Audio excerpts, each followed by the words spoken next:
थोड़ी देर के लिए सच्चे भारतीय बनिए और ईमानदारी से सोचिए कि जब रोड टैक्स दे दिया तो टोल टैक्स क्यों, और अगर टोल टैक्स देना ही है तो रोड टैक्स क्यों। जब हमने कमाने पे इनकम टैक्स दे दिया तो खर्च करने पे जीएसटी क्यों। जब हमने इनकम टैक्स दे दिया उसके बाद जो हमने अपने बैंक में एफडी रखी उसके ब्याज के ऊपर इनकम टैक्स क्यों।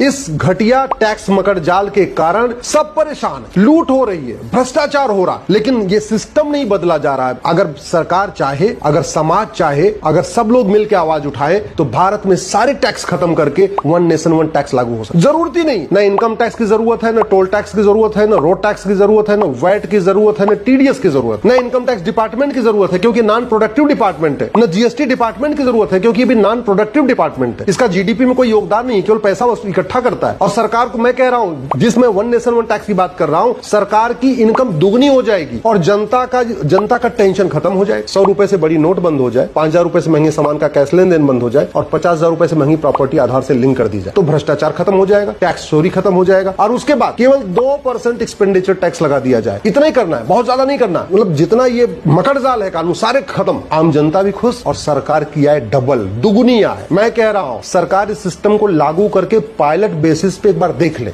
मैं गारंटी के साथ कहता हूं भारत की जीडीपी 2% बढ़ जाएगी। जो माननीय प्रधानमंत्री जी कहते हैं 2047 में भारत को विकसित राष्ट्र बनाना है, ये अगले 10 साल में भारत विकसित राष्ट्र बन जाएगा अगर आज वन नेशन वन टैक्स लागू कर दिया जाए तो।